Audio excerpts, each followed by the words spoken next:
सर्व नाशिककरांना माझा नमस्कार। मी सूरज मांढरे जिल्हाधिकारी बोलतोय। गेल्या जवळपास 1-1.5 महिन्यापासून आपण सगळे सोबत कोरोनाची लढाई लढतो आहोत आणि 28 मार्चपर्यंत आपल्या जिल्ह्यामध्ये एकही पेशंट नव्हता, परंतु आज आता या दिवसाअखेर आपल्याकडे जवळपास 70 पेशंट्स आहेत।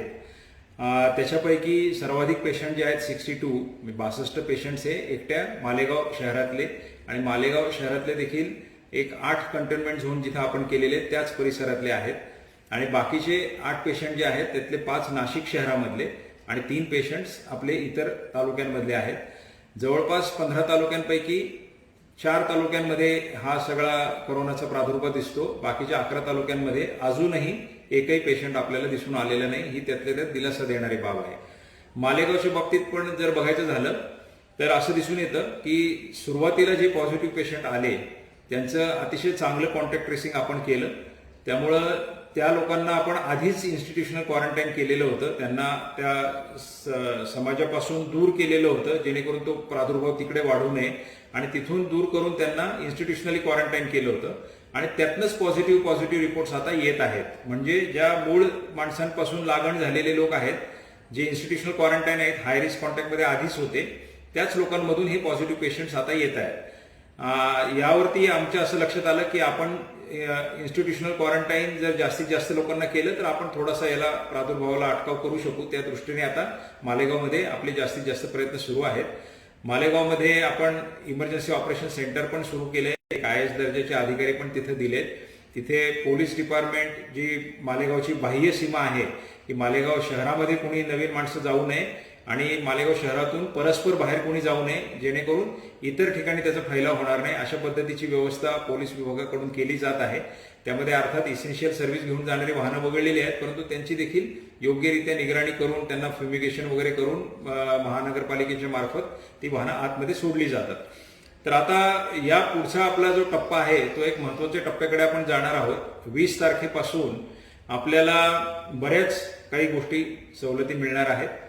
सुदैवाने आपल्याकडचा जास्तीत जास्त भाग म्हणजे हे 4 तालुक्यातला नाशिकमधले 5 कंटेनमेंट झोन, या 2-3 तालुक्यांमधले 3 कंटेनमेंट झोन आणि मालेगावमधले 8 कंटेनमेंट झोन जर सोडले तर बाकी भागामध्ये कुठेही याचा प्रादुर्भाव नाही। म्हणजे जर रफ एस्टिमेट सांगितला तर जवळपास 80-90% भूभाग जो आहे नाशिक जिल्ह्याचा तो आजही कोरोनापासून मुक्तच आहे।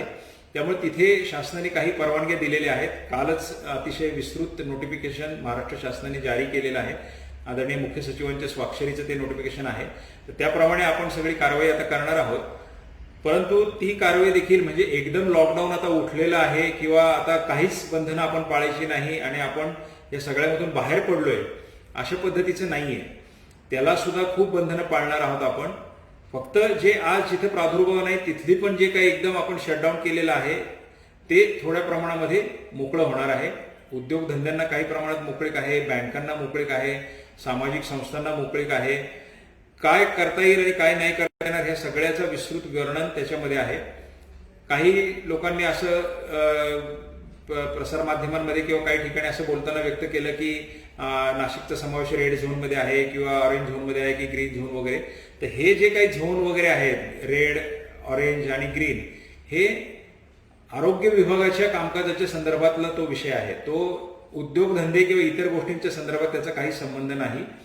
त्यांनी जसं वेगळे डिपार्टमेंट आपापल्या दृष्टीने, जसं शेतीच्या दृष्टीने वेगळे झोन केले जातात, आर्थिक गोष्टींच्या बाबतीत वेगळे झोन्स केले जातात, असे वेगवेगळे झोन्स वेगळे विभाग करत असतात। तर हे झोनिंग जे आहे ग्रीन, ऑरेंज आणि रेड, हे फक्त तिथं कोरोनाचा प्रादुर्भाव कसा हे याच्यावरती आरोग्य विभागाला जे काही काम करायचंय त्याच्या आखणीपुरता तो मर्यादित विषय आहे। आपल्याला जे इंडस्ट्री सुरू होणार आहेत किंवा काय होणार आहेत ह्याचा त्याच्याशी काही संबंध नाही। त्याचा संबंध कशाशी आहे तर ह्या नोटिफिकेशनशी आहे। तर आम्ही आज हे नोटिफिकेशन जाहीर करतो, त्याच्या प्रती इंटरनेटवर देखील उपलब्ध आहेत आणि आपल्याला परवानगी कशी मिळणार तर त्या आपण ऑलरेडी ती व्यवस्था सगळी स्थापित केली आहे। लॉकडाऊनच्या काळात देखील काही उद्योगधंद्यांना आपण परवानगी देत होतो, त्याची एक व्यवस्थित प्रक्रिया आपण सेट केलेली आहे। जी अत्यावश्यक वाहनं आहेत त्यांना परवानगी कशी त्याची पण RTO कडची व्यवस्था आपण सेट केलेली आहे। त्या व्यतिरिक्त जे कोणी लेबर जाणार असतील किंवा शेतीवरती जाणारी लोक असतील त्यांच्यासाठी सुद्धा आपण कृषी विभागामार्फत एक हेल्पलाईन तयार करत आहोत। तर सर्व त्या डिपार्टमेंटनी त्यांच्या हेल्पलाईन्स आता सुरू करण्याच्या अवस्थेत आहे. जवळपास 80-90% डिपार्टमेंटच्या हेल्पलाईन आधीच सुरू होत्या, त्याच हेल्पलाईन पुढे देखील चालू राहतील. आणि नवीन काही कुणाला जर का कुठे जाण्याच्यासाठी जे काही पासेस वगैरे द्यायची काही व्यवस्था करायची आहे तर ते देखील अधिकार आम्ही आमच्या इन्सिडेंट कमांडर्सला दिलेले आहेत, म्हणजेच आपल्या एसडीओना दिलेले आहेत. त्याचप्रमाणे पोलीस विभागाकडून देखील काही परवानगी दिल्या जाऊ शकतात. तर त्या सर्वचा एक सारासार विचार करून जास्तीत जास्त सुकर पद्धतीने कशा परवानगी दिल्या जातील या पद्धतीने आपण सर्वजण काम करणार आहोत.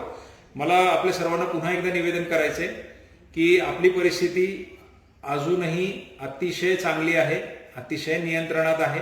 सर्व नागरिकांनी जर सगळ्या सूचनांचं पालन योग्य प्रकारे केलं तर आपण अतिशय सुखरूपपणे कमीत कमी नुकसान होऊ देता आपण यातनं बाहेर पडू. आपल्याला कल्पना आहे की आपल्या इथे 2 पेशंट बरे सुद्धा झालेले आहेत.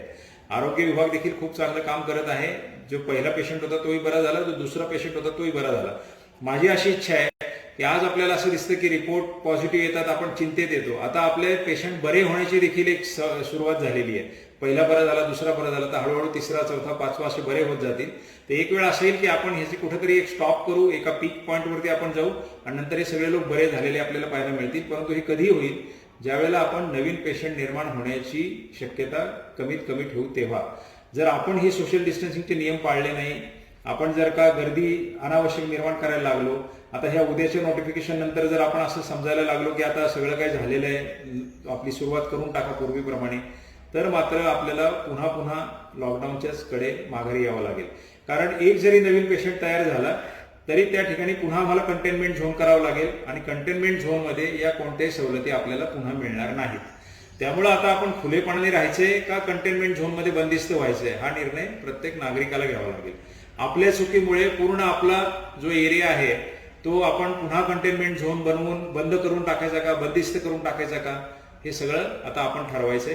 त्यामुळे मला वाटतं की आतापर्यंत अतिशय उत्तमरित्या सर्वांनी साथ दिलेली आहे आणि आपण चांगल्या प्रकारे इथपर्यंत पोहोचलेलो आहोत. पुढच्या देखील काळामध्ये असंच साथ आपली राहील याचा मला विश्वास वाटतो. धन्यवाद.